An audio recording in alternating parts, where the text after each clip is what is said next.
This ESPN podcast is brought to you by Geico. 15 minutes could save you 15% or more on car insurance. Visit geico.com. I'm Ian Fitzsimmons on the latest edition of Football Today. Herm Edwards has stories on some of his good friends going into the NFL Hall of Fame. You don't want to miss it. Along with Matthew Stafford. He's extremely concerned about one thing. Find out what that is by subscribing on the Listen tab of the ESPN app. Good day. Hope you all had a wonderful weekend. Coming up on the First Take podcast on a Monday. The Hall of Fame game is canceled. How big of a deal is this for the NFL? Plus Friday, A-Rod plays his last game with the Yankees, but should he be a Hall of Famer? Stay tuned for that discussion. And how good can the Browns be with RG3 at the helm? We will discuss. Let's get it started. Let's get it cracking. Let's start the session. March list the competition, balls by that action. You can never debate it. This is actual fact. Stephen A. and Max Scales say they say it's a rap. I'm like, say what? Say what? What's up with all my haters? I'm a ball when I perform. So my jersey's in the air. I'm allergic to my haters. Every morning I prepare. Lot of clothes I can wear just like them Oregon players. Yeah, quack, quack. What it do? Rap like it's nothing to it. Matter of fact, you can ask hard and I'm cooking too. Bass dog cooking too. Nah, look at you. Great mind. They embrace mine like a crooked tooth. 4 takes, that's you. 3 takes, not me. 2 takes if you lucky. First take, stop me. 4 takes, that's you. 3 takes, not me. 2 takes if you lucky. First take, you got me.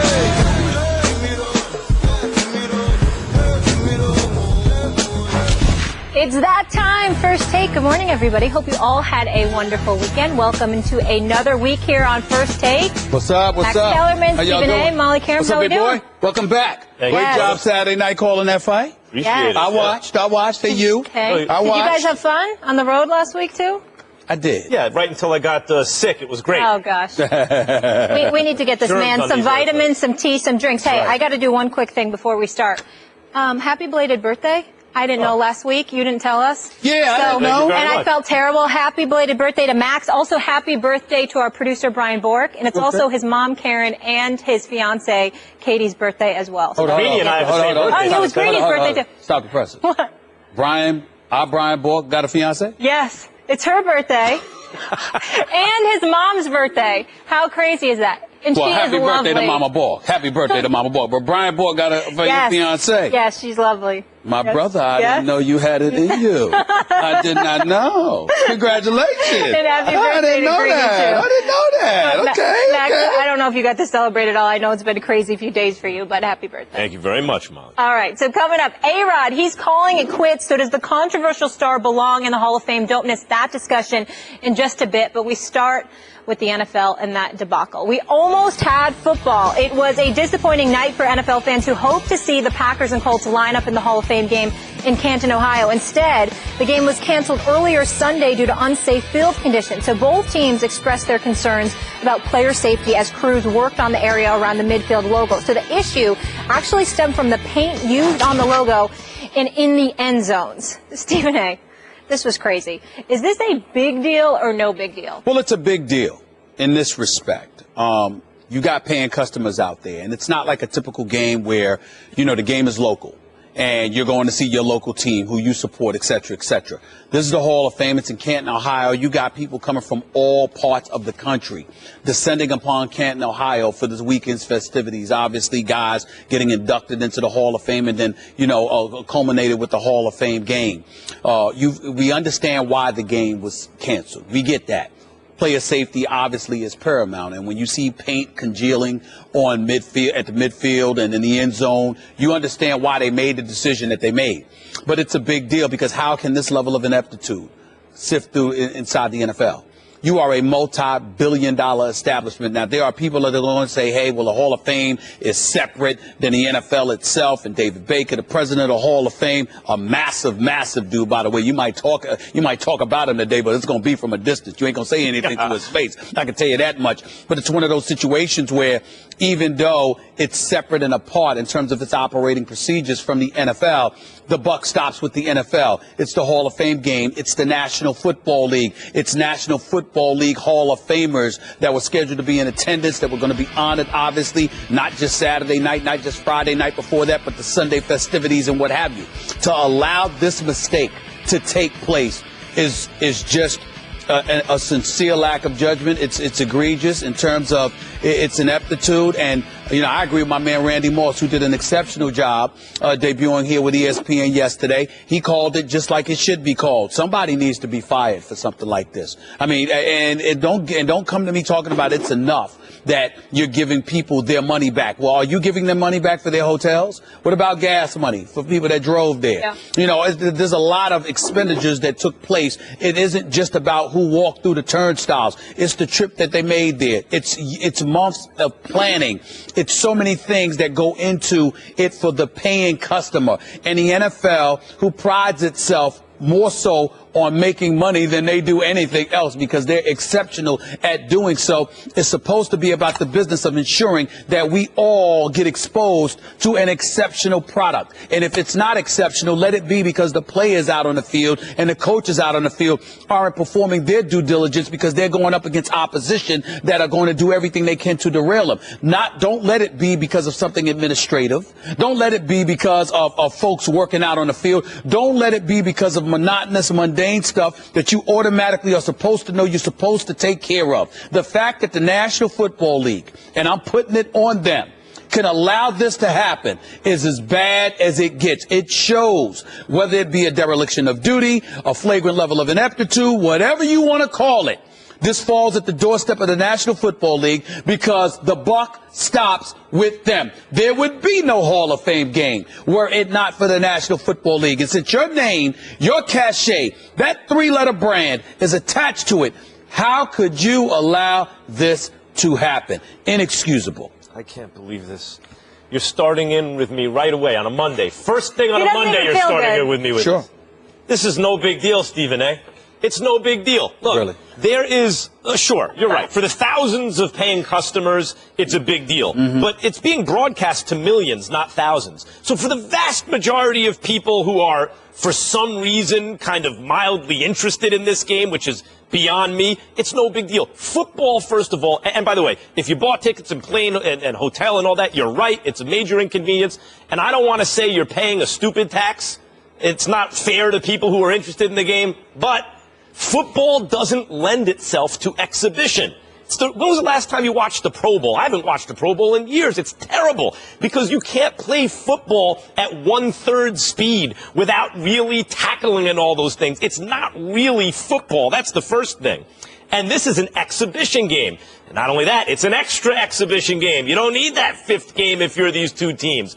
And it's only there because the NFL is really here piggybacking the fact that there is a Hall of Fame induction ceremony, so you can use that to pump up one extra exhibition game for which the teams get paid, the networks make money, and the players make very, very, very little compared to what they actually make. The interest in this game escapes me entirely. But the blame on Goodell here, I think, is also misplaced. It's the Pro Football Hall of Fame. You are absolutely right when you say, look, it's the NFL that's really the engine here. Because the NFL is synonymous with professional football. That is true. In the spirit of it, it's true. But the actual Hall of Fame is the Pro Football Hall of Fame. And therefore, Goodell doesn't really have complete oversight the way he does in the NFL. Would you be interested to know, and it may surprise some, how many field-related cancellations have there been due to field conditions since Goodell has been commissioner of the NFL? Zero. Haven't been any. This, if anything, kind of makes Goodell look kind of good because look what happens when I'm not in charge. Events get canceled. I think, if anything, it makes him look kind of good. I don't think it's that big a deal. Well, first of all, I mean, as I've gotten to know you throughout the years, but specifically over the last 2 weeks. Why am I not surprised that you would take this position? I mean, far be it for the viewing audience to matter. I mean, according to Matt Kellerman, I mean, yeah, you understand why the people that paid their hard-earned money and walked through the turnstiles and drove there and paid hotel fees. I mean, that's a year in advance. Yeah, we understand a scintilla of sensitivity that goes in their direction. But the viewing customer who was looking forward to watching it on television, that got no games, okay? A 7-year-old nephew of mine that sat up there are actually a friend, the 7-year-old nephew of a friend of mine that was looking forward to watching the game yesterday and was like, oh, yeah, he's disappointed because he was looking for. That doesn't matter because it was on TV. He'd have been more disappointed if he would have seen that so-called game.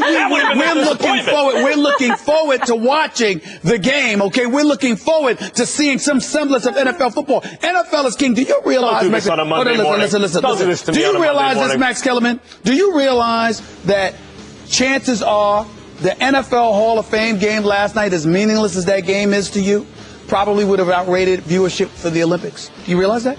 That's commentary on the Olympics. Excuse me, that's commentary on everything. Because the fact of the matter is, when it comes to the NFL, it usually outrates everything. That's why it's king. That's why it's usurped baseball as America's national pastime. That's why we look at the NBA, which is considered like one of the top 2 sports worldwide. But in America, it ain't even close to being number 1 because it's the National Football League. We've got pastors that literally schedule their sermons around Sunday football. Let me make sure I go in a little bit earlier today. Let me make sure I get my congregation out of here by 12 noon because kickoff is 1 o'clock and I can get them out of here by 12 noon. Shake a few hands, kiss a few babies, act like I'm a politician and not just a pastor or a minister. Oh, guess what I will do? I will be out of there by 12:15, 12:30. I will get home in time for kickoff and I will make the game. This is what goes on in America. Now, Max Kellerman, being the boxing aficionado that he is, traveling the world over to give us such a pugilistic sport, I'm quite sure that somehow, some way, Max Kellerman might get his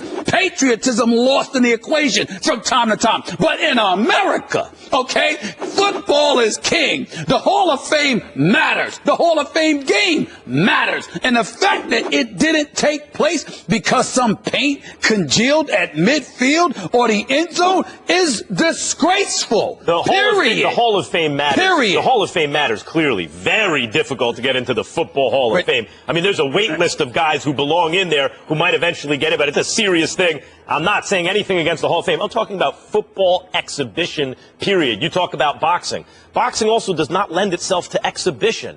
Sports that require... Really?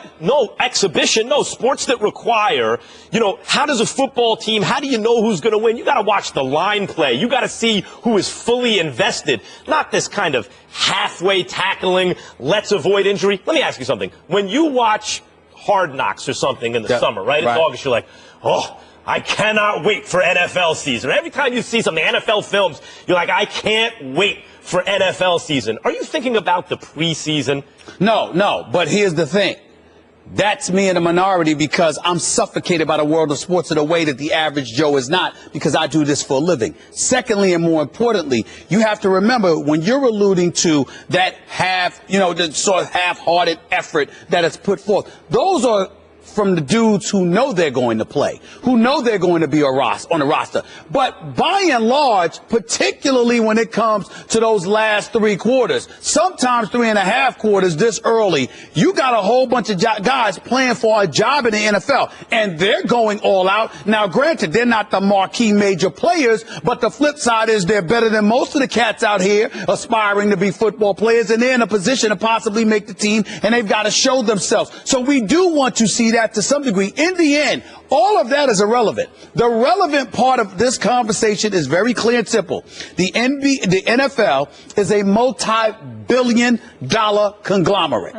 This is what you do. You bring in an excess of $18 billion annually, but you got some of your star players, because Andrew Luck was going to play yesterday. You got some of your star players that's going to play on a damn high school football field, okay, where you got a rock concert the day before, and paint jobs need to be done at midfield and in the end zone, and it congeals, which means it's hardened, all right, which means it isn't safe conditions for the players, which forced the game to be canceled. How in God's name can you allow that to happen? It seems to me it's flagrantly insensitive to even put football players representing the NFL on such a field with such conditions. That's why they didn't. But you know what? Maybe you shouldn't have had the game there to begin with. But now I just want you on record about this because you're forcing me to defend Goodell. I can't believe this, but here, I'm going to do it.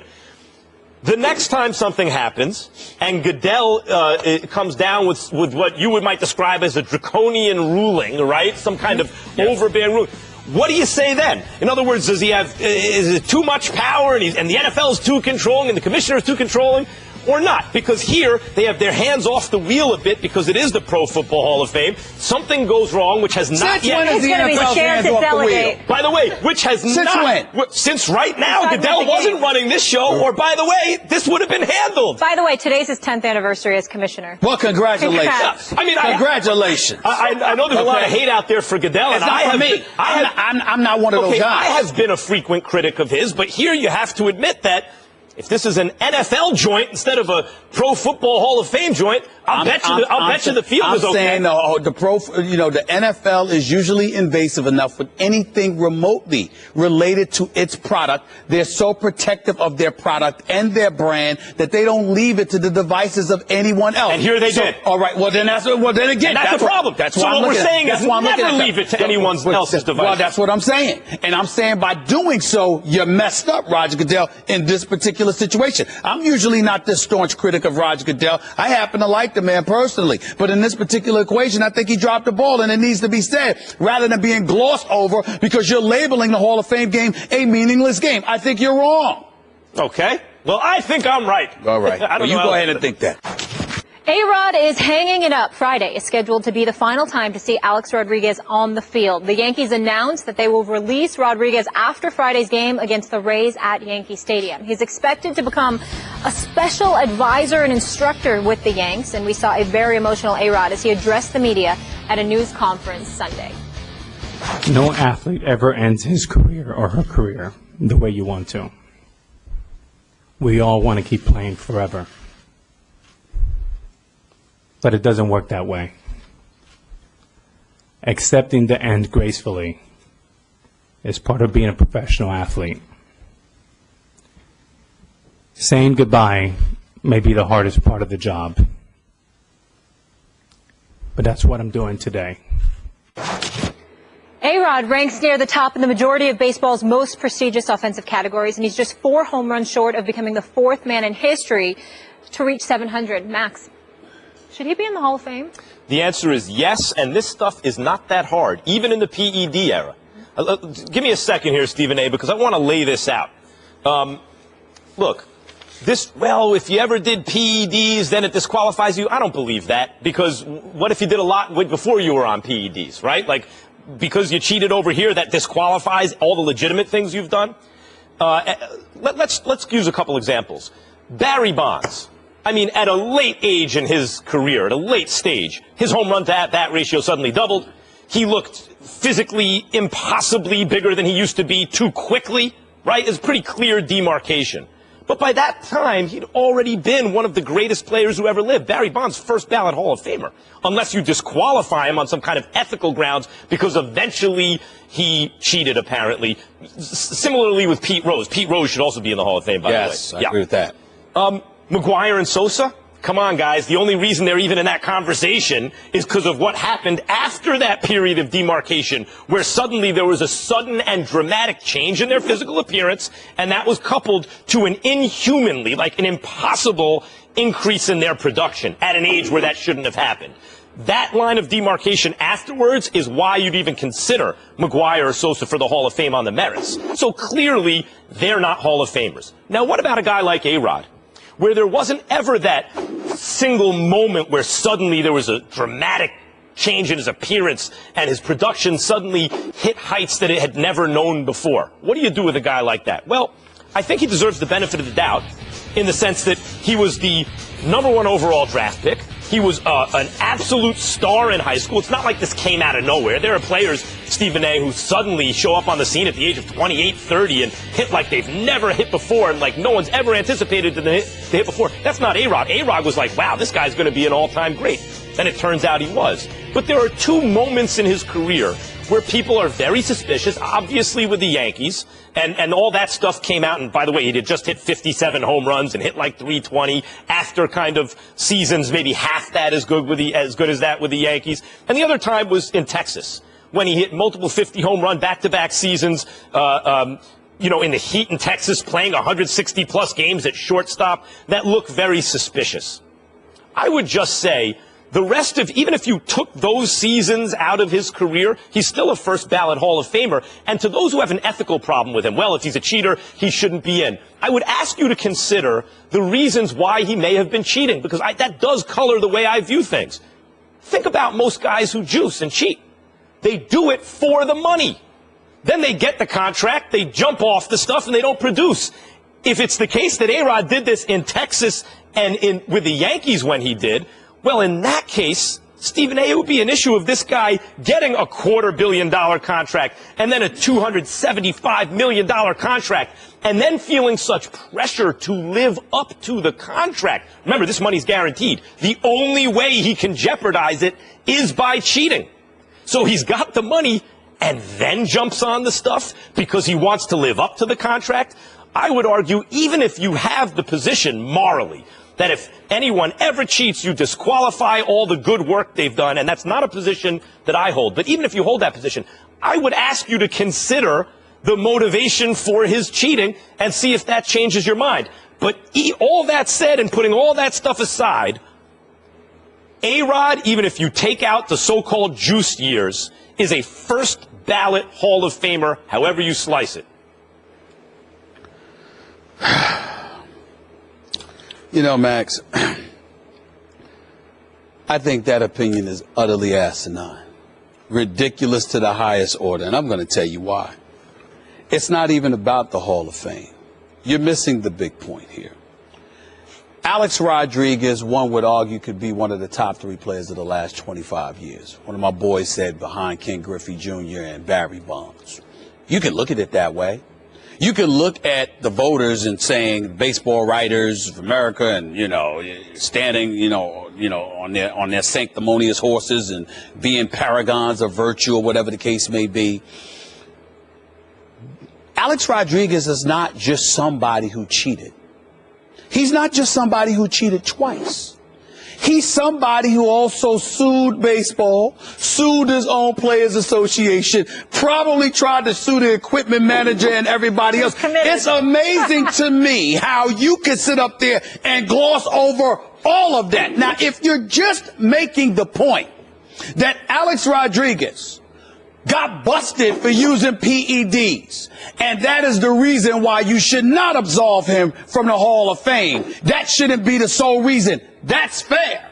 The problem is that's not all that involves Alex Rodriguez. You have to take everything into consideration. The numerous transgressions, the level of hypocrisy and everything else. This dude was a fake and a phony years ago, proved it again twice, and then finished it off with that bogus press conference yesterday, which the Yankees and Alex Rodriguez should be utterly ashamed for putting in front of our faces. What an embarrassment! An embarrassment that this man showed up yesterday. Before yesterday, I was actually of the mindset, you know what?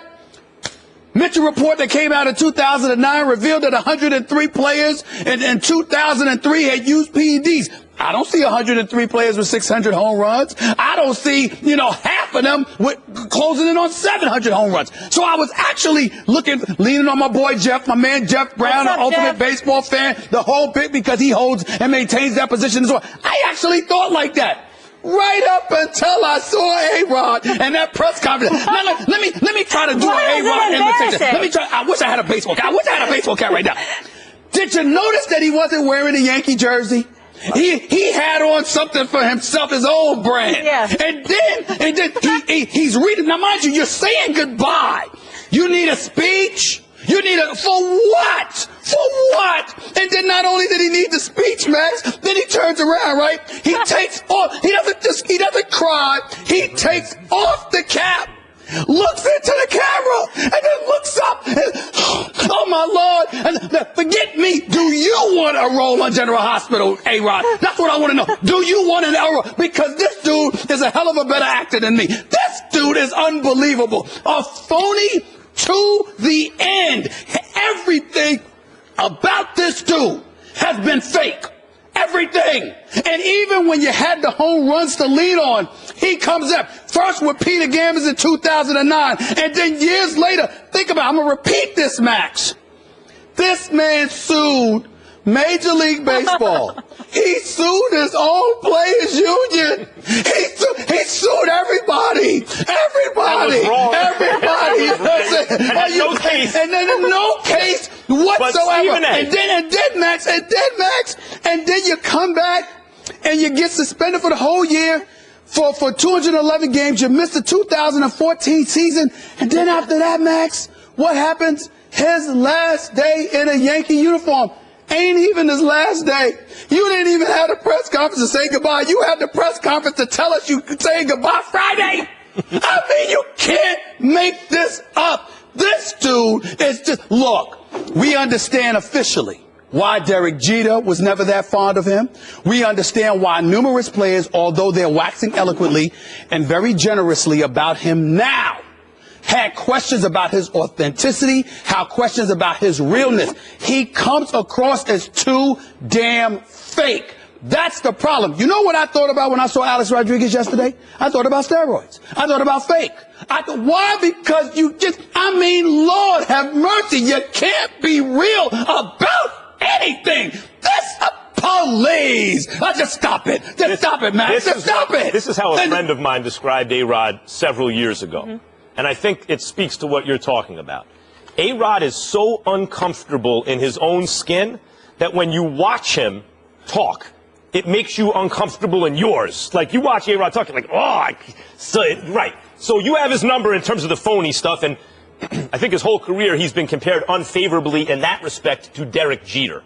Right, especially when he made the comparison. Why is it unfavorably? I'm sorry. Unfavorably to Derek Jeter because Jeter's the guy you want. I got it. Jeter's the guy you want. And by the way, I'm into sabermetrics and have been since I read Bill James' Historical Baseball Abstract Volume 2, which was a bar mitzvah present when I was 13 years old. Okay. So 1986, I guess. Okay. Right, I've been into sabermetrics since then.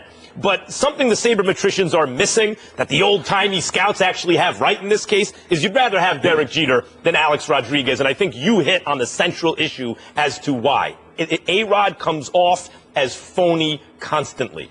I agree with all that. But if that's the case, boy, don't have a press. If you're getting ready to get in the Hall of Fame, listen, kids out there, if you're ever going to get in the Hall of Fame, don't have a press conference beforehand because Stephen A. might vote you out based on the press conference. Listen. What does his personality have to do with the production? I'm going to tell you why. Because his personality and his phoniness reminds you of the cheating, which makes you question the validity and the authenticity of those achievements. Question it enough to disqualify those achievements? Yes, to some degree, yes. Because again, when I look at Barry Bonds and I read the excerpts in Sports Illustrated from The Game of Shadows, not that I didn't read the book because I read the book as well, but if you read that by Mark Finner-Wada and Lance Williams, and those, if you listen to them talk about Barry Bonds, what did they say? Barry Bonds, who was en route to the Hall of Fame, decided to cheat because he was jealous of Mark McGwire with all the shine that he was getting. And he was saying, wait a minute, I'm better than this guy. This guy is sitting up there juicing up, hitting home runs, and getting all the love and adulation. Bonds had been cheated out of his proper position in the game. That's right. So he had been cheated out of his proper position in the game.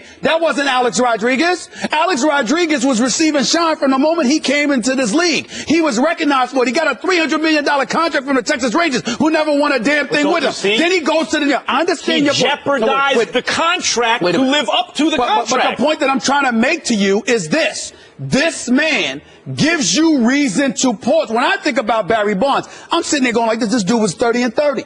30 home runs, 30 steals, easily every single year. Gold Glover. This brother was big time. He just elevated and he just buffered himself to elevate his home run stature. In the case of Alex Rodriguez, oh no, you can point to that. I'm saying to you, I can look at Barry Bonds and say, okay, 2003 and beyond, you can make a case. Prior to that, not so much. Agreed. With Alex Rodriguez, you don't know when the hell he started, when he stopped. He got caught lying once. He got caught lying twice. He got caught lying a third time when he tried to sue every damn body, and then he culminated all of it with yesterday's press conference. You on your way out of the game. On your way out of the game. And you have this to remind us of your duplicitous tendencies? How dare this dude? It's just disgusting to watch. I'm a Yankee fan, die hard. And I looked at him, I swear, I wanted to throw something at him. It just makes me sick. I want to be clear. So do you think he should be a Hall of Famer? No. I think that his numbers say that he should be a Hall of Famer. I don't believe that because you violated the sport with PED use, that should be the sole barometer to determine that you're not in there. The problem, the difference between Alex Rodriguez and everybody else is that everybody else, him and Roger Clemens, everybody else had the decency to walk away. Alex Rodriguez lied to the bitter end. Roger Clemens was retiring and dared Congress to subpoena him. Now he should be gone. He should be omitted from the Hall of Fame. Look, I disagree with Roger Clemens too. I think Clemens is a borderline case because it's pretty clear the line of demarcation for Clemens where you go, come on, dude, is when he went to Toronto, right? Because he was falling off in Boston. I got it. And then in Toronto, he's like Cy Young Triple Crown winner. That's right. Right? So it's like, but it's not like Clemens started producing in a way he hadn't already produced at some point in his career. But I'm talking about the Lion. Same thing with A-Rod. I'm talking about the Lion. Oh, okay, so what you're saying is that, what I'm saying is that's different than McGuire, Sosa, and Bonds, who started producing at levels that they had never produced it, even in their physical prime. When you talk about the duplicitous nature of A-Rod, the way that comes out, the kind of phoniness that you just don't like the way it feels watching him, I think it's a good point. It calls into question, just as a human being, if you're watching it, the validity of his entire record. Calls it into question. But I don't think that is weighty enough to assume guilt. I'm saying it's on a case-by-case basis. I'm saying in A-Rod's case, it's not weighty enough. We shouldn't generically decide that somebody who used PEDs automatically is disqualified to be a Hall of Famer. I believe that Barry Bonds should be a Hall of Famer because I believe Barry Bonds was a Hall of Famer before the cheating, before the drugs. Whereas in the case of A-Rod, you don't know when he leaves you asking, damn, was this dude using steroids in high school? I don't know, because this dude is such an actor, and he seems to just put forth such a strenuous effort in making sure you believe what he wants you to believe, as opposed to being authentic. He comes across as such a phony, you cannot sit up there and say definitively, look, this dude deserves this because I believe this is what he was. You are looking at an Alex Rodriguez that legitimately gives you a reason to question if he wasn't using it in high school. Because that's how fake he is. Even he does. It's just disgusting to watch. Others have brought that up, including a biographer of his who believes that A-Rod was starting in high school, and there is reason to believe and question someone who appears so phony and who's been caught in lies in the past. Sure, I agree with that. Is that weighty enough? Do you feel that? I mean, obviously you do. I don't feel that holds enough weight to disqualify his otherwise clear first ballot Hall of Fame accomplishment. I understood your question the first time. You giving it to me the fourth. I still feel the same way. So it is. So you're saying that's heated debate on a Monday. For at least the first ballot, because there's numbers warm at first ballot Hall of Fame. You got second ballot. So I'm just saying. I'm not saying that. I'm saying that something. You got a lot of jerks in the Hall of Fame, like Ty Cobb and stuff. Don't get me started with that. People in the Hall of Fame. I'm saying make sure you bring attention to the phoniness. Alex Rodriguez's nickname should be Fake. Alex Fake Rodriguez. That's what it should be. Alex Fake Rodriguez. So if we agree not to put him in on the first ballot, on the second ballot, are you good? Yes or no? I would feel better about it. Okay, you know what? You want me to pass on the first ballot? If I get, this is political bargaining. If I get your vote for the second ballot, I'm good. And by the way, Alex Rodriguez he hasn't even officially retired. He could actually move on and go on to play somebody else. Where? Go play somewhere else. Not Major League. I'm just saying, he could. Better get on some better stuff. He could. The point is that he didn't even retire. He just said, my career is, finished with the game. He didn't even retire. You don't know what to trust for this dude. You just don't know. You just don't know. Please. You just don't know. This was so good. Please, sports and TV gods, let Stephen A. interview Alex Rodriguez. I don't think that's going to happen anytime soon. He wouldn't dare. Hey, it's Matthew Barry from the Fantasy Focus Football Podcast. And in the show, Field Dates, Stephon Bell and I talk about Le'Veon Bell, plus Edelman and Watkins off the PUP list. We talk injuries and wide receivers. Just go to the ESPN app, click on the Listen tab, and check out Fantasy Focus Football. Russell Westbrook signed a big extension with the Thunder to remain in Oklahoma City. He's not only getting high praise from Thunder fans, but from the GOAT as well. Michael Jordan recently compared Westbrook to himself. During a video played at a Jordan brand event in Las Vegas, MJ had this to say: 30 years ago, that's me. The attitude, trying to prove myself, showing so much passion for the game of basketball. You see it in his play. You can tell he loves the game. He plays with energy and flair.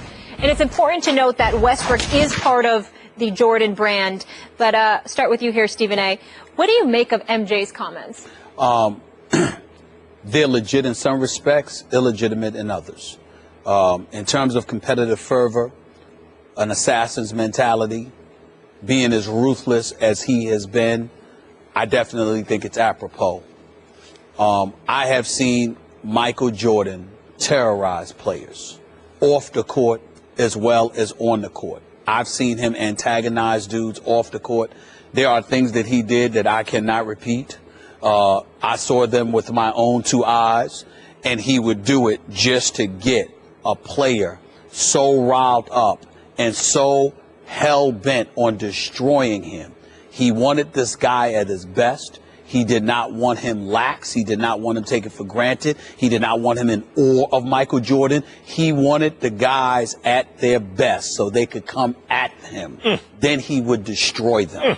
That is how Michael Jordan was the greatest. That is why he annihilated you. He didn't want to exploit your weakness. He wanted you at prime condition, at peak condition. He wanted you at your absolute best. So when he destroyed you, he was putting you on notice that you had no prayer in order to deal with him. He was the most ruthless competitor that I had seen. And what I have religiously said about Russell Westbrook is he is the most ruthless competitor that I see in the NBA today. Here's where the comparisons go off the rails. Michael Jordan, it's not the 30 points per game that he averaged. Russell's 21, all right, because Michael Jordan was the star, whereas Kevin Durant was the star in OKC. It's not even a 49% from the field that he shoots compared to Russell Westbrook's 43%. Where it really illuminates is that for the last 9 years of Michael Jordan's career, he never averaged more than 2.7 turnovers per game. Russell Westbrook has averaged over 4 turnovers the last 2 years and has a career 3.7 turnovers per game average. Why is that relevant?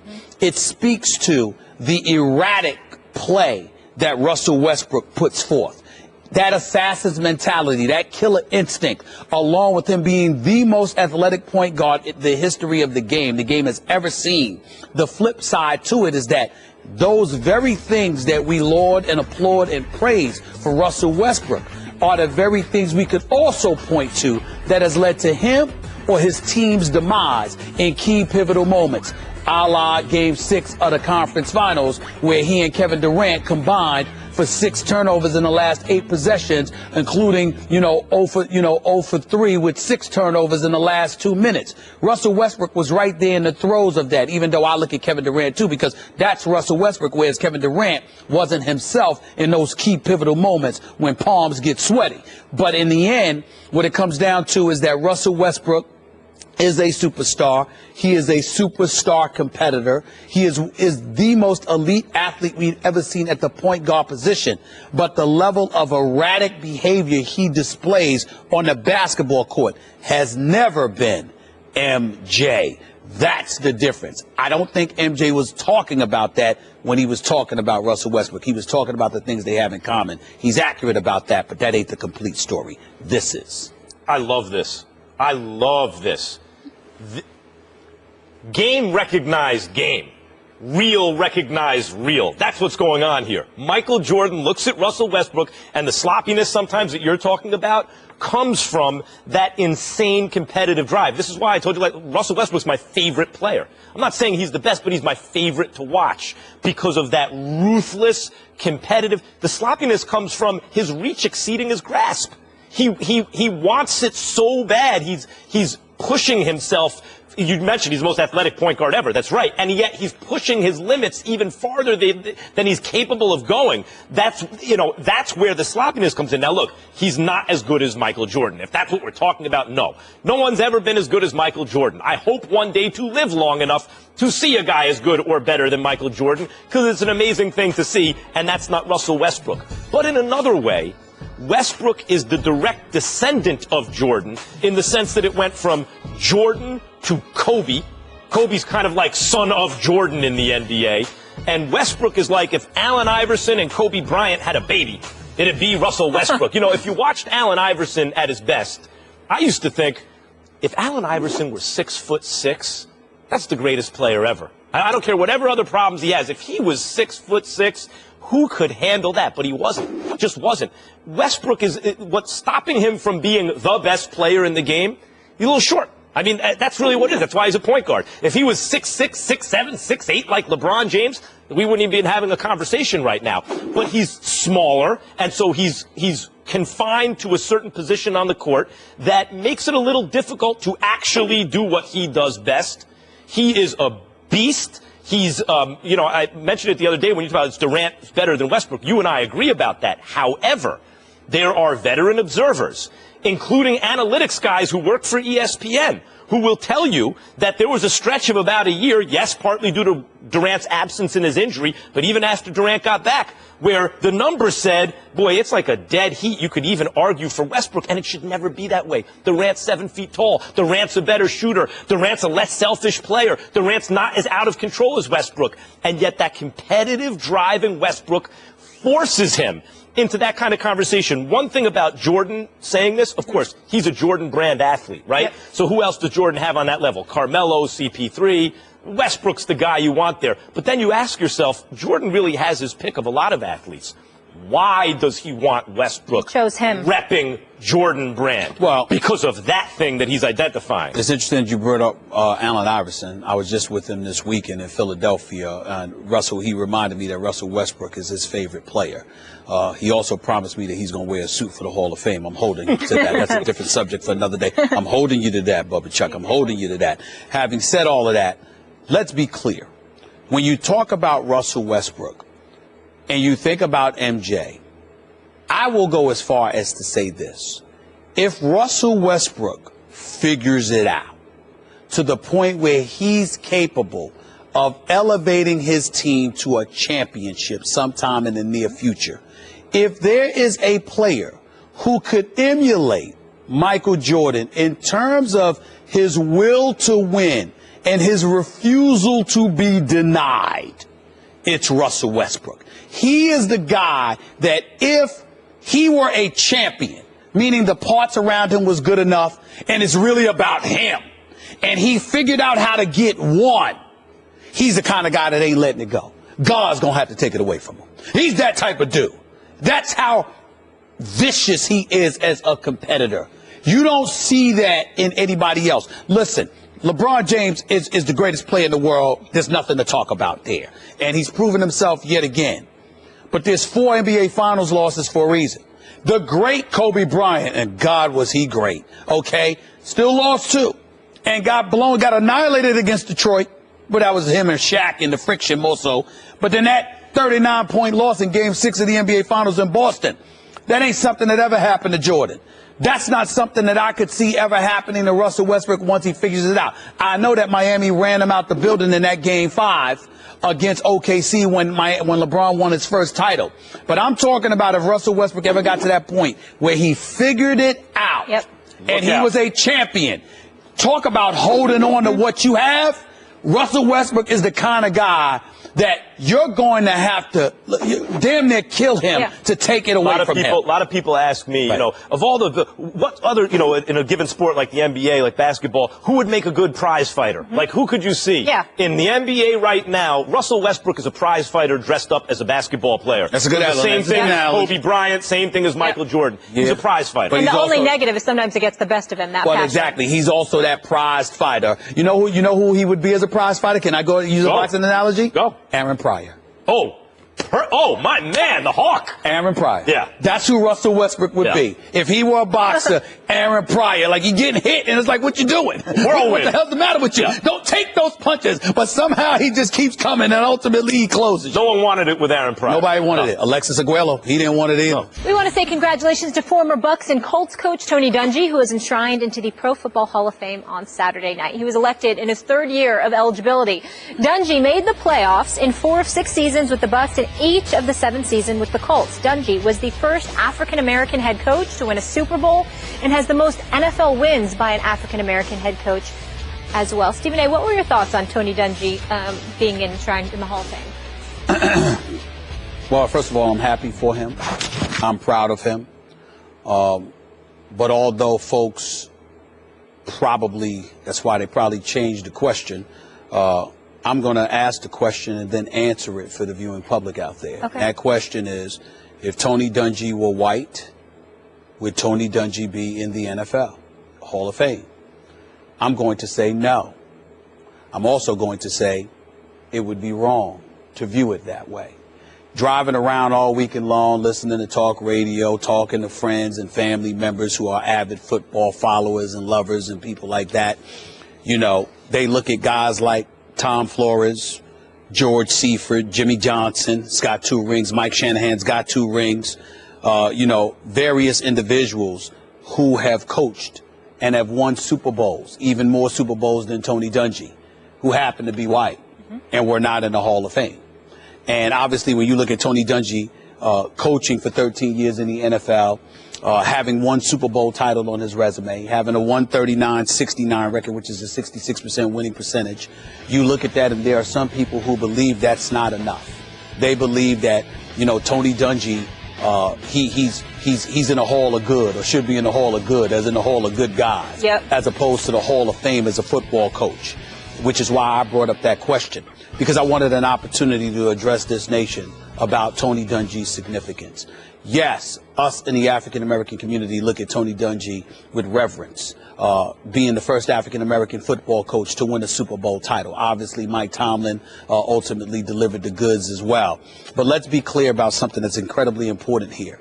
We want to walk around in today's society and act like we've evolved so much that when you are black, you still don't have to do twice as well to get half as much.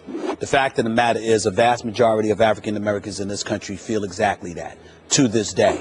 And so when you consider that and you think about what Tony Dungy had to go through to get to a point where you win a Super Bowl championship, what I would say to all the radio hosts and television hosts and pundits and commentators out there, I understand that everybody appreciates Tony Dungy. Everybody appreciates him as being a wonderfully good guy.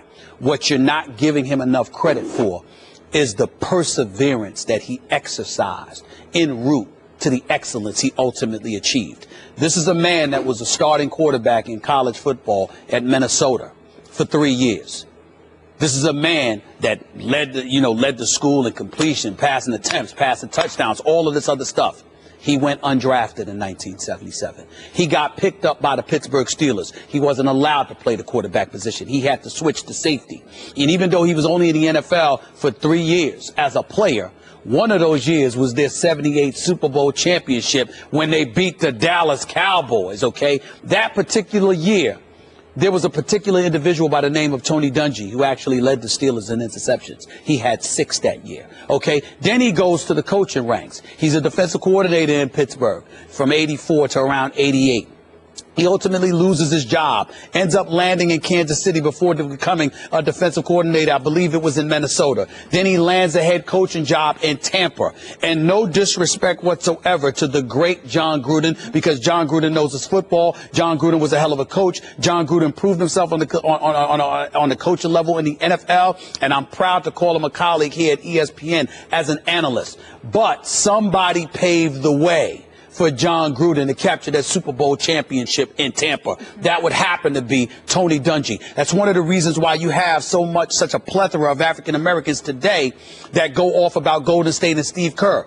I'm here to tell you, Max, if you know anything about Steve Kerr, he's a good man. He truly is. He's a good man, and he's proven to be an outstanding coach.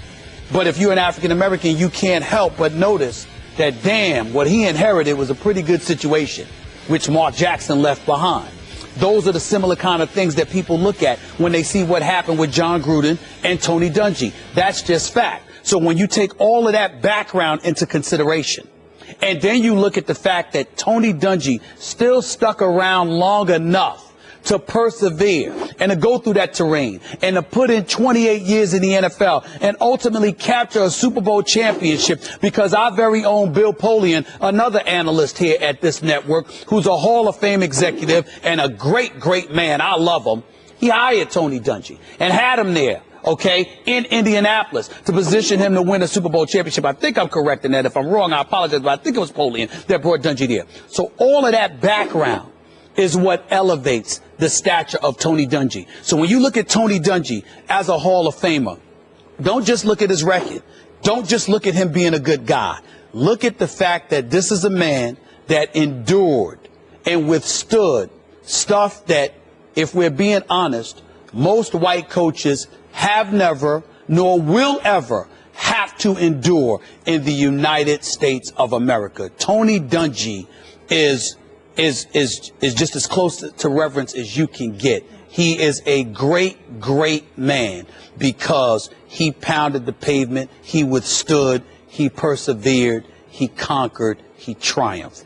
That's what makes Tony Dungy great, for those of you out there who did not know.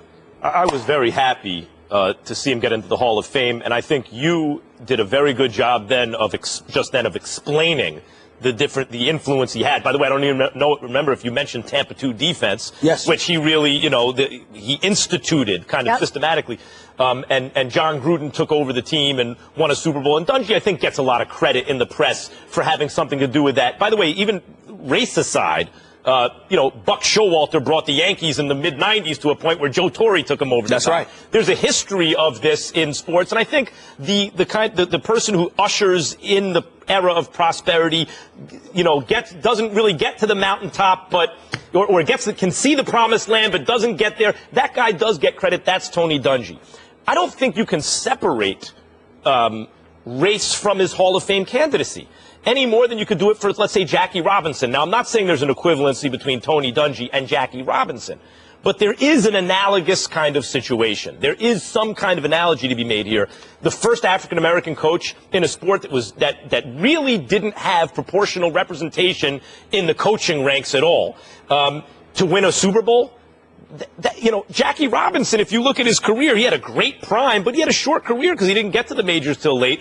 If he wasn't Jackie Robinson, would he be in the Hall of Fame? I don't know, but that's an absurd question to even ask because of the significance that he had breaking the color barrier. The fact that he's the first African-American coach to win a Super Bowl, the fact that he should get some credit for Gruden's Super Bowl, which would mean kind of 1.5, the fact that he was on that Steelers team, the fact that he is a famed broadcaster, all those things go into it, but especially the kind of social significance he had as the first African-American coach to do it. And I think there's another component to Dungy, too. I think it's an issue of karma. And when I say karma, I don't mean in a mystical sense. Yep. I mean in a secular, literal sense. Not just that what you put out into the universe comes back to you, but that the way you treat people. Yep. And I don't think he does it so that he's treated well. He does it because it's the right thing to do. But his philosophy in terms of the way he treats people, not just the players, but the people around him, has come back to him now. Is he a slam dunk Hall of Fame? Yes, he should be in. Well, I mean, here I'm admitting that the social significance adds to his candidacy. But the fact that he always treated people well, that everyone likes him, also doesn't hurt here, Stephen A. People want to do the right thing by him. That's fair. That's fair. And nobody's refuting that. What I'm saying is, listen, walking around, listening to pundits and beyond, it's fair for them to ask that question. It's fair for somebody white who happens to be a pundit or a commentator to feel that way. Football players, football coaches, people like Jeff Saturday, who's about to come on here, and those like him who know far more about the intricacies of football and what it takes to be successful than you and I could ever hope to know. Obviously, they're going to feel a level of respect and deference to the great Tony Dungy because they get to appreciate his greatness in ways that we may not even see. But what I'm saying to folks out there who would ask the question, who would look at, a Tom Flores, who would look at a Jimmy Johnson, a Mike Shanahan, and others that say they're not in the Hall of Fame, but they won more Super Bowls than Tony Dungy. I'm trying to enlighten folks as to a different perspective. From that disenfranchised community that makes up about 13% of the American population, we view Tony Dungy differently in the respect that we recognize what he had to go through to get to the point that he got to where his greatness would ultimately be appreciated. Some people might look at him and they may say he's a football guy. that's what we see. He's great. He did a great job. And you might stop there. But if you're a member of that community, you're going to be sensitive to the road he had to travel to get to that point. Because that's what a lot of people in our society, particularly from disenfranchised communities, want other people to see. They want people to see the road less traveled. Yep. And how about the fact, forget about the fact he only had one losing season as a coach. I mean, he was a very winning coach in both stops. Yes. But the coaching tree, right? When you talk about African-American coaches in the NFL like Lovie Smith and Mike Tomlin, they're on his coaching tree, and that counts for something. Yes. He had one losing season, which was his very first in 1996 with Tampa at 6-10. Other than that, he had a 500 record in 1998. Every other season, he had a winning record. One losing season in his career. I know it's not the Hall of Good, but I loved what he said. What does it profit a man to gain the world, if only to lose his soul? Believe land may just be the land of second chances for Robert Griffin III. The Browns announced this morning that RG3 will be the starting quarterback, saying Griffin beat out veteran Josh McCown for that starting job. Head coach Hugh Jackson released this following statement. Robert has earned the right to be named the starting quarterback of the Cleveland Browns. Since he was signed back in March, Robert has made it clear through his actions that he's willing to do everything that has been asked of him to earn this role. Throughout this process, he has gained the respect from his teammates, the coaching staff, and the entire organization that is necessary for him to lead our offense and really the entire team. Jeff Saturday here with us. Hey, hey. We haven't seen you in a while. It's good to have you back. Been a while. Yes. Little time down. Nice. We're back in action. Back in action. Tried to be back almost. in action. We almost have football. Right. We will Thursday, though. What do you expect from RG3 this season?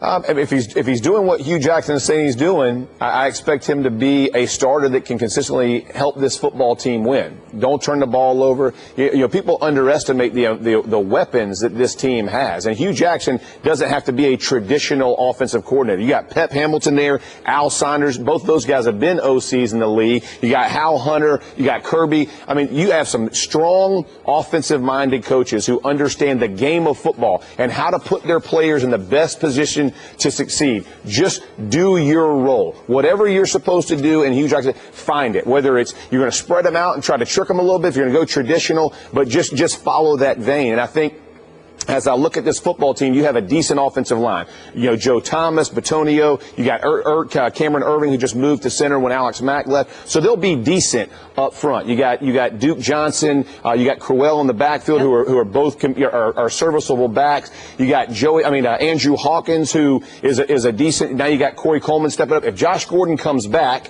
and you got Barnage at tight end. Think about Tyler Eifert and how Hugh Jackson used him in Cincy. Like, the pieces and parts look good. But this is going to be an offensive-driven football team for a while. Defensively, they got a long way to go. They got to rush the passer. They got to have a defensive backfield. You know, their best players banged up, and Joe Hayden constantly. So they have a lot of work to do. But I'm cautiously optimistic. If RG3 does what he hasn't done, so if he keeps his mouth shut, that's step one, and doesn't turn the football over, he can help this football progress to a team where they challenge and they battle. Cautiously optimistic. Nothing's happening this year. I don't mean to say it that way. But I was happy to hear the way that Hugh Jackson framed RG3 and the excitement and the expectations that he has for RG3. Well, I think it's predictable what happened. Oh, for sure. He had to sell this. It's the only thing you can sell right now. Your best talent is Josh Gordon. You certainly can't sell him because you can't rely on him. You don't know how long he's going to last. We hope and pray that he'll stay off the stuff, whatever stuff he's on, okay, and that he'll be out there ready to ball all 16 games this season. You don't have those kind of character issues with RG3 where you're worried about him being out on the field, not as it pertains to his character. Yes, he needs to be quiet and just be on the business about the business of doing what he's supposed to do. But RG3, let's be fair to him, and I'm not saying you weren't, but a lot of people out there look at him, and sometimes you compare him to the Josh Gordons of the world. Another, in this comparison, RG3 is a good dude, doesn't get in any trouble. He's a professional. He's a young man who's a grown man. It's just that sometimes he got a little bit distracted because he got caught up in the brand that was RG3. Hugh Jackson's not that kind of dude. He's not going to allow that because it's going to be about what he wants. But the second Josh Gordon came back, you knew for a fact that RG3 was going to be that guy because of the chemistry that they had when they played together at Baylor, and they're still friends. So you knew that. And in the end, let's be real here. If the Cleveland Browns win 5 games, it's an improvement. If the Cleveland Browns don't wet the bed and get blown out every day, it's an improvement because of the division that they're in. The Steelers are a championship contender. Right. The Bengals can't be ignored. And the Baltimore Ravens with Coach Harbaugh are not going to fall off the wagon 2 years in a row. I can promise you that. So all those things being considered, we don't expect anything from them, Max. We don't expect anything from them, Jeff. So you're playing with house money. And if you're playing with house money, why not go the route of RG3? Even though he hasn't played pretty much in a year and a half. Right. Okay. The bottom line is at least you know physically his health isn't an issue because he hasn't been banged up, because he hasn't played. And so you're good. I say another thing, as you were saying, Cleveland hanging their hat on him right now is important for the franchise. Right. They got, like to your point, they got to sell something. Right. You know, this isn't the Denver Broncos who just came off a championship and they don't have a quarterback. They needed to name a guy now that the fan base, that the team, everybody can surround and get behind. But whether you love him or hate him, at least if you're a Brown fan, you're going to hang your hat. It's going to drive people to get in the seats and see what's going to happen. It's going to begin to build expectations for a franchise that has been kicked around and embarrassed for the last few years. So from that point, and think about the Johnny Manziel situation. Now you got RG3, to your point, will not have those same issues. Play on the field may not be great, but you're not going to have those issues. At least you're hooking on. Let's talk about the play on the field for a second. Sure. Because, look, RG3 was a second overall pick. And Washington traded every player in the history of football to get him. Right. So I don't care how fast he ran. NFL teams do their due diligence. They looked into his background and his character and his football brain. They saw his arm. Remember, when, during the combine, it was like Andrew Luck this and Andrew Luck that. But actually, who had the biggest arm in the combine? RG3. So given all of that, and then given the way he played as a rookie, as a Giants fan, no player in the league scared me more that year. Not rookie in the league, no player in the NFL scared me more. I'm not saying that makes him the best, but it put the fear of God in me as a Giants fan when RG3 was, oh my God, he could do anything he wants. Right. The talent is there. Even if he's 80% of what he once was, the talent is there. The question is, does he have his head screwed on straight? And in terms of his ego, in terms of not really buying into his brand, but concentrating on RG3, the football player, can he learn from his first experience and apply that to being the right kind of leader in Cleveland? Given his background, I would say the answer is yes. I think it's more of a likelihood than not. So then you look at what's the offense going to look like? Does he have talented people putting him in a position to win on offense? I think, again, the answer is yes. Does he have weapons? Well, Barnidge really emerged last year in the absence of other viable receivers as an elite tight end. I don't know how else to describe it. You get Gordon back in week 5, and RG3 and Gordon as a deep threat, as a stretch vertical passing threat. That's big. Coleman, another Baylor situation. Right. I think it's lined up for RG3 right now, given health, to exceed expectations in his first year in Cleveland. That's right. And I'll say this. The thing about RG3 coming off his, to your point, he's 5-15 since his rookie year. So obviously we know he tanked it from there. But the distraction, the whole comeback thing, whatever he named it, whatever the return, I don't forget, but whatever it was, right? I'm going to write a book. I'm going to talk about this kind of thing. That was all premature. And I think you begin to kind of put the cart before the horse. And as a player, the minute you take your eye off of the game will surpass you. There are very, very few guys who play this game who can't understand. They got to follow a system and be that guy to be successful. And the minute, agents, whatever it is, book deals, begin to kind of distract your attention to detail of the game, you become less of a player. And he didn't have that margin of error because athletically his rookie year, that's what he used and relied on. Then when that became kind of null and void, everybody kind of game plan for it, it changed. Before we move on, I wanted to ask you a question based off of what you just said. And this is not about RG3, but just as generically speaking, especially with as many years as you've played in the NFL and success that you've had. I think it's as wrong as it may be, guys, for guys to get caught up in themselves because the NFL is so brilliant at marketing its brand and selects just a few players to market. Right. Combined with the helmets and the shoulder pads, unlike basketball players who just have on tank tops and shorts. Right. And the game is closer, you know, to the fans. So Absolutely. you could go to the bench or whatever. Guys trying to market themselves. Are we wrong in pointing out how ill-advised, or dare we say wrong they may be in doing so, considering the fact that you have such a short window of opportunity to produce on the NFL level? And if you find yourself in a position where you have the potential to market yourself, we usually teaching people to exploit it. The NFL, we seem to be saying something different. Explain. Yeah, I think as you look at that, I played with two of the best ever, right? And Peyton Manning and Aaron Rodgers, they both do a very good job of balancing that, of understanding the football drives the endorsements, not the other way around. I don't have to self-brand, right? My brand on the field every Sunday will bring that stuff to me, and I'll set that, and I'll set my schedule and allow that to come in, and instead of the other way around. I think young players don't understand how to manage those kind of outside circumstances. And Peyton and Aaron both did a fantastic. If they're going to film it, film a commercial. It's all season, and it's during a particular time. They're not doing sit downs. They're not doing whatever they are mandated to do by the league. That's what they do. Other than that, they're staying with their team. They're training with their team. They're around their guys. They build the team. It doesn't become an I thing. You want to block for a guy like that. Exactly. Right? Yeah. When the guy goes the other way, which I just think was immaturity on his part. I don't think he did it intentionally. Right. It just got flipped upside down. And then when you don't perform, guys are off the bandwagon, right? Because they want an authentic leader, a guy who is about the team, not about you. If the team's successful, we all get paid. Even a chunky guy in the middle, I can still get in the commercial every now and again. You know what I mean? Like, I love that, right? He's going to bring you in on a shoot or something, right? So are they going to share. protect him this year? That's the real question. That's if you're right. going to get line protection, Yes. if he gets line protection, I think he can be very successful. For sure. I agree. But the win will bring the marketing dollars for sure. Right. Barnage, good fantasy sleeper there, by the way. You brought him up earlier. So huge. Oh, thank you, Jeff, for being with us. Always good to see you. We know you'll be back with us a lot this season. Hey, basketball fans, I'm George Sedano, the latest NBA Lockdown podcast. Amin Al-Hassan, Israel Gutierrez, and I discuss everything that's going on with the Golden State Warriors. Yeah, even that picture, too. Plus Team USA. Subscribe to the podcast on the Listen tab of the ESPN app. Warriors coach Steve Kerr already has his newest superstars back. Coming to his defense, Kerr says it's absurd to cast Kevin Durant as a villain because he left the Oklahoma City Thunder as a free agent and joined Golden State this summer.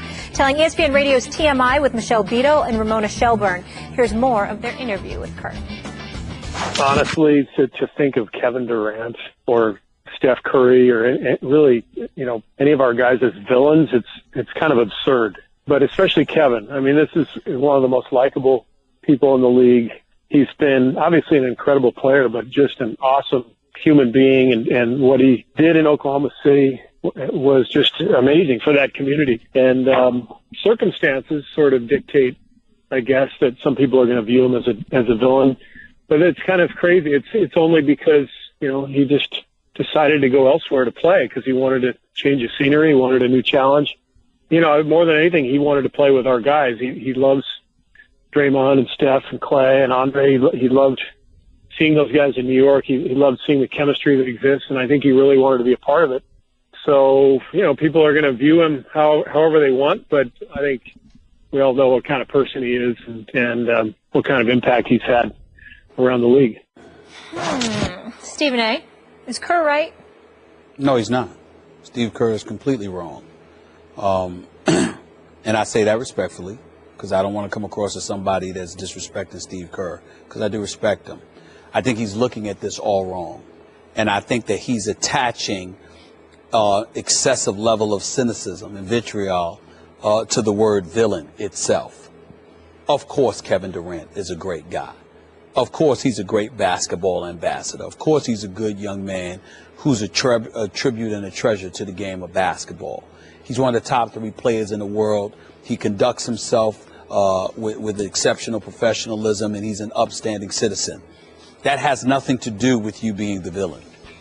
What has everything to do with you being the villain is when you've served to upset a lot of people because of the decision that you made. Are you really going to tell the city of Oklahoma City that they shouldn't view Kevin Durant as a villain? Are you really going to tell Russell Westbrook, assuming he feels that way because we don't specifically know, but are you really going to tell Russell Westbrook he should not view Kevin Durant as a villain when Kevin Durant didn't even give him a phone call before deciding to leave for Golden State? And if what Russell Westbrook says is true, he found out on social media and in the press like everybody else. Didn't we view LeBron James at least momentarily as villainous because Dan Gilbert found out on national television like everybody else that LeBron was leaving? If it were not for Dan Gilbert writing that immature, belligerent, juvenile letter to LeBron James upon the LeBron James decision to take his talents to South Beach, LeBron James would have been more of a villain, and it would have lasted more longer than if Dan Gilbert had not, than if Dan Gilbert had not written the letter. So we understand that. You're looking at Kevin Durant. Kevin Durant decided to up and leave OKC. Kevin Durant decided to leave OKC to go to a Golden State Warriors team that had just beaten him in the conference finals. And one of the things that nobody wants to really touch on, we mention it, but we haven't taken a moment to step back, take a deep breath, Max, and really realize the magnitude of Kevin Durant's decision. He's rendered the entire 2016 upcoming NBA season boring. Boring. I'm literally sitting here. You are talking. Do you know anybody who loves basketball more than me? No. I mean, this is the NBA basketball. I have to thank for the illustrious career that I've had. I mean, I'm so incredibly grateful to God. I'm so incredibly grateful to the NBA. I'm so incredibly grateful to the athletes that play in the NBA. They've made my life worth living because I've never felt like I had to work because I'm covering basketball. Okay? This man in one move has made this the most boring, least intriguing season of my NBA professional career covering the game. Or the most interesting. But let me explain why before I go to you, Max. Literally, let's analyze this. Who can legitimately say that we're not working? I've already made. Do you understand that I already have my hotel reservations and my flight arrangements made for Oakland and Cleveland. And for Cleveland? Of course. It's done. There's nothing to talk about here. Am I supposed to believe that the LaMarcus Aldridge that I saw in the last 4 games of that semifinal series against OKC is going to be better and emboldened to go up against somebody this season? I know what Kawhi Leonard could do. I respect LaMarcus Aldridge. I know they've acquired Pau Gasol, even though there's no Tim Duncan there. Manu Ginobili has come back. But am I really supposed to expect San Antonio to beat Golden State? How about the Clippers? I respect the hell out of Blake Griffin. I know he can play. CP3 is my man. Love him. Am I really supposed to believe that if DeAndre Jordan plays in the game, that he's going to shoot better than 50% for the free throw line, and that's going to be enough to offset Golden State? Am I supposed to believe that Mike Conley's $153 million contract is going to enable him to usurp Golden State? I mean, am I supposed to believe that Damian Lillard, who's a stud, and CJ McCollum with his new max deal is going to be enough to knock off Golden State? Stop it. Of course not. And then in the Eastern Conference, what? Toronto's better because DeMar DeRozan got $139 million?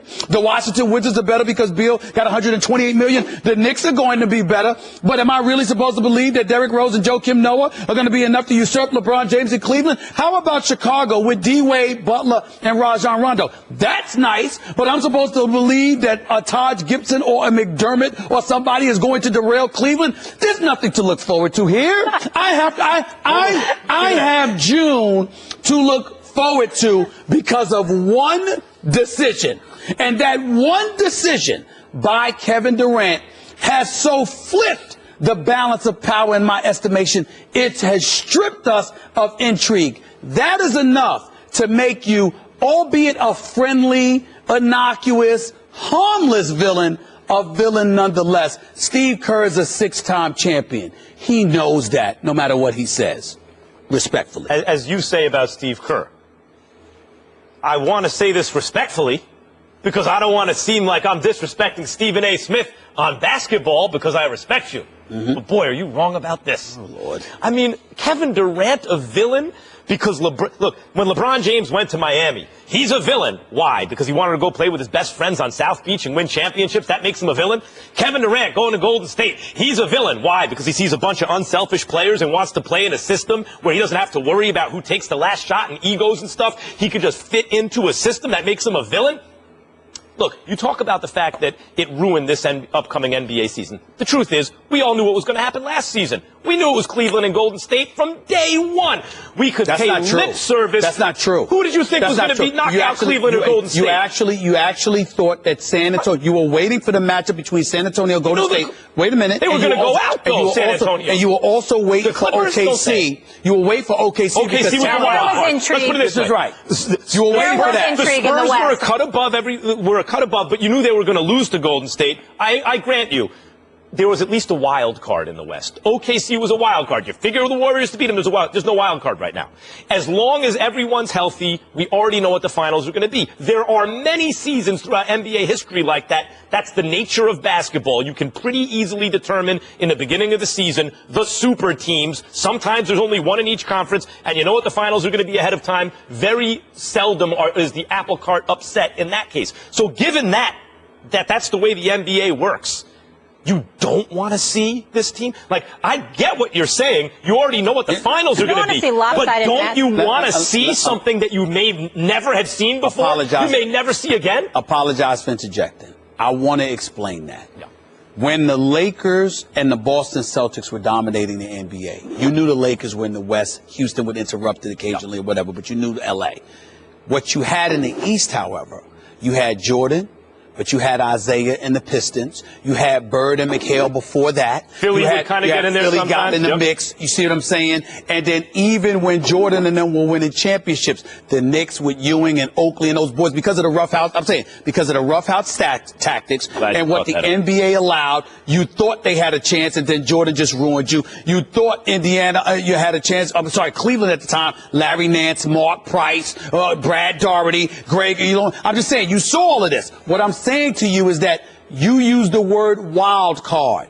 One existed. You know why? Because at least in one conference, there was some degree of suspense. So when we looked at Kevin Durant, we said, okay, what if he goes to the Knicks? What if he goes to Miami? Then he could possibly be going up against LeBron, and that would at least make one conference intriguing. The fact of the matter is right now you have a problem because both conferences appear to have a foregone conclusion because of the move. And villainous, understand what the definition of villain in sports is. It's when you have a potpourri of individuals who are veered against you because of the decisions that you have made. That's all it is. It doesn't mean that Kevin Durant is a despicable person or anything like that. It just means that people are upset because they're like, damn, you messed up.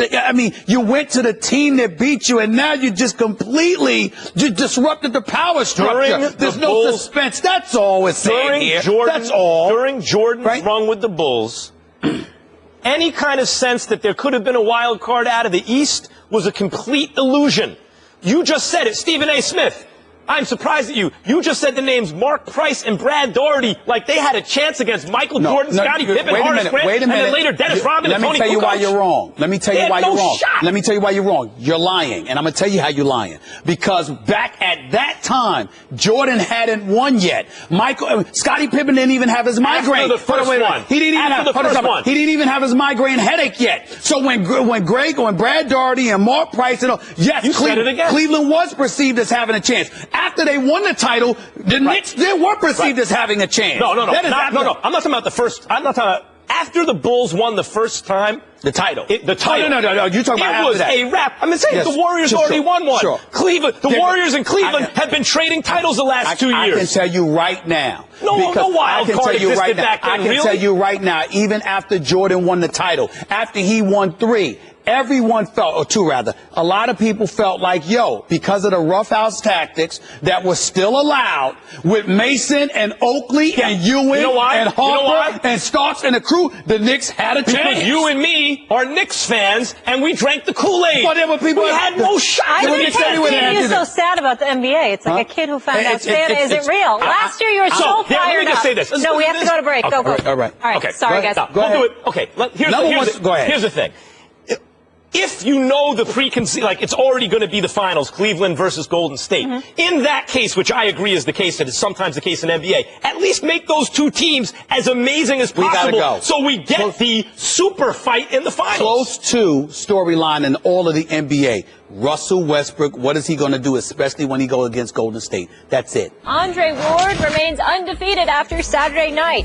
He was never seriously threatened by Alexander Brandt in a light heavyweight championship contest on Saturday. Ward is now in position for a long-anticipated matchup with unified light heavyweight champ Sergey Kovalev. That fight has already been penciled in for November 19th in Las Vegas. This man to my left was ringside for this fight, color commentator, as always, doing your thing. Max, tell us, so who should Ward fight next? He's fighting exactly who he should, Sergey Kovalev. Okay. Let me just explain to everyone quickly who Andre Ward is. You know, when Floyd Mayweather was the best pound for pound and he and Manny Pacquiao were having that debate and eventually it was settled, Andre Ward was establishing himself as the second best pound for pound fighter in the world. He hasn't lost a fight, amateur or pro, since he was 13. Last time he lost a fight, he was a 13-year-old amateur. Went through the rest of his amateur career undefeated, including an Olympic gold medal. That's significant because in the amateurs, you can't duck people. Whoever's left at the end of the tournament, that's the guy you have to fight when the dust clears if you're in the winner's circle, and so is that guy. So he beat everyone in the world. Then as a pro, he was in something called the Super 6 tournament. Same thing, couldn't duck anyone, just had to fight the best in the world, and was crowned undisputed super middleweight champion. Then he had a period of inactivity where, because of promotional issues, he barely fought, and when he did fight, it wasn't against top opposition. While this is happening, in the division right above him, Sergey Kovalev was establishing himself as by far the best light heavyweight in the world. I mean, he was knocking everyone stiff. And so now we have a collision course between Andre Ward, the heir apparent to Floyd Mayweather's pound-for-pound title, and a bigger, badder, maybe light heavyweight puncher in Sergey Kovalev. It's great not only because of the boxer versus puncher theme, etc., but it's the rare fight in boxing, Stephen A., where it's a 50-50 type fight. Half the boxing world will believe Ward win, half will believe Kovalev win, and even those who believe Kovalev will win, they'll be like, well, I'm kind of on the fence, but I guess Kovalev. And same thing with Ward. It's my favorite kind of matchup in boxing, and the winner probably going to be considered the best pound-for-pound fighter in the world. It's not my favorite. It's not my favorite because... First of all, let me be very, very clear. I've always been a fan of Andre Ward. We've spoken on several occasions. He's a big-time fighter. When Floyd was #1 pound for pound, undisputably so, Ward was #2. Ward is that elite. Hasn't lost a fight in 19 years. Max, obviously, the boxing aficionado that he is, he's absolutely right. He knows what he's talking about. Here's the thing. Ward has 15 knockouts in his 30 fights. Kovalev is a knockout artist. And Ward is moving up to fight Kovalev. It's not like Kovalev is the knockout artist who's moving up to fight the bigger Ward who has 15 knockouts. It's Ward who has suspect knockout power, moving up to fight the knockout artist, which says to me that if he wins the fight, he's going to win by decision. He's going to win because he's a boxer, and it's the boxer fighting the puncher. And I'm one of those guys who prefers the boxer to be the bigger guy and the puncher to be the one coming up in weight to fight the knockout. I love that. Let me tell you the problem with that. That's why I prefer for Ward. I wish Ward was fighting Triple G. Well, eventually, I think you're okay. That's where I'm at. I like what you said. Eventually, I think that's the fight you get. If Ward wins this fight and Triple G keeps, real super fights can't be promoted into existence. They happen when the dust settles who's left standing in an era. Ali and Frazier, Leonard and Hagler, Pacquiao and Mayweather. Dust settles, those guys are left standing. That's the super fight. Maybe eventually you get Ward and Triple G. Let me tell you the problem, as I see it, with your preference for the larger guy to be the boxer. Okay. When the bigger guy is also the better technical fighter, he almost always wins. It's really tough for the little puncher to beat the big. Now, occasionally, Roberto Duran can pull it off, something like that. But generally, If the bigger guy also is technically better, good luck. We saw it with Pacquiao and Mayweather. To me, Pacquiao-Mayweather would have been more interesting if Pacquiao was the naturally larger guy, and that strength would offset Mayweather's But Pacquiao boxing. was the naturally smaller guy that was knocking people out. Yeah. Hearns was the naturally smaller guy against Hagler. Even though Hagler was knocking people out, Hearns was the hitman for a reason. He'd put you to sleep. Just ask Roberto Duran, whose head he turned 180 before he fell face first on the canvas. I mean, I just prefer the smaller guys moving up to be the ones as knockout artists, as opposed to it being the other way around. I know you love your boxing, and you pay close attention. I hear who knows about boxing. You're an actual boxing guy. Ward Kovalev, who do you like? I like Ward by decision. But do you think it's a difficult fight to call? I think it's a difficult fight to call. I think that Kovalev could put anybody to sleep if he catches them right. Now, Ward Triple G, who do you like? Ward. Right, see? You say that with more confidence. I say that with much more confidence. So to me, Ward Kovalev is actually at this moment more interesting because you don't know who's going to win. I guess what I'm saying is I'm looking for Kovalev for a knockout. I'm looking for Ward to survive and win. Right. Whereas I want, when you're moving up in weight, I don't want to see a guy that's in there to survive for 12 rounds. Mayweather beats everyone on points. Didn't seem to be a problem. I didn't like it. Don't call it a comeback. He's been here for years. One of the most clutch shooters of all time, Ray Allen, is considering an NBA comeback. Allen told the Hartford Courant that he's been in talks recently with the Boston Celtics and Milwaukee Bucks about possibly making a cameo for the 2016-2017 season. If he does return, Stephen A., where should he play next season? It shouldn't be Boston and it shouldn't be Milwaukee. Those are two teams that he played for in his career. He was an absolute stud on both as far as I'm concerned. One of the greatest, if not the greatest shooter in NBA history in terms of numbers. 2,973 three-pointers. He's big time. Having said all of that, if you're at this age and, you want to play with a purpose, Milwaukee ain't winning no championship. Boston, I don't care that you got Al Horford. You ain't winning an NBA championship. You're Ray Allen. You should be thinking about Golden State. You should be thinking about Cleveland. Or you should be thinking about somebody like San Antonio. That's what I believe he should do. It should be one of those three teams. I would love to see him with the Knicks, but that's... I don't think you need San Antonio on that list. You're absolutely right. You need to be in a championship situation. Ray Allen is good for one thing right now. On a team that could get him all the way there, like he did on Miami against San Antonio, the ball gets to him, Game 7, the championship's on the line. Shoot it, Ray Allen. Otherwise, when last seen, he was a below-average player. His shooting percentage was diving already. He was already 39 years old. He's going to come back after 2 years at 41. He's there for very limited exposure. When you're on offense and you need a guy to hit a shot, why not do that for a championship contender? Much to the chagrin of my former partner, Game 6 of the finals that Miami beat San Antonio, he saved the series for the Miami Heat. Ray Allen doesn't hit that three-pointer. The San Antonio Spurs are champions. That's right. And he went to your favorite college, Stephen A. So what? And he went to, yes, he did. Let's he went to yours. UConn Huskies. Oh, come on. Ray Allen still got a little juice, right? But he could take a shot. Yes. That's how much he could take a big shot. I feel like you're feeling better, so that's a good thing. I feel like your energy's come back throughout the show. I wouldn't even know you were sick. Listen, I got this guy yelling at me for 2 straight hours. You got to be on your toes. Don't do something to make me yell at you, and you be all right. All right, I'm going to get him back tomorrow. When he takes the glasses off, things are getting focused. Oh, gentlemen, a happy birthday again to you, Max, even though it's belated. I hope you get to enjoy with the family today. Stephen A., always good having you in the flesh. Always a blessing having Stephen A. here. We'll see you guys tomorrow. Have a good one. Same time, same place. Geico presents sharing versus oversharing. Way early this morning, Brad Higgins shared a major spoiler alert from everyone's favorite hit show, sad emojis to express his feelings about the plot twist, and a playlist he made to drown out his sorrows? Dude, oversharing alert. Brad, Geico has something worth sharing with those who haven't befriended you. Like how you could save hundreds on your car insurance at Geico.com. So stop moping about the post-apocalyptic world and start saving in the real world. Geico. 15 minutes could save you 15% or more on car insurance. This weekend, one of baseball's fiercest rivalries heats up at Wrigley Field. Matt Holliday and the St. Louis Cardinals face Chris Bryant and the Chicago Cubs. Saturday at 1:45 Eastern and Sunday at 7 Eastern on ESPN Radio.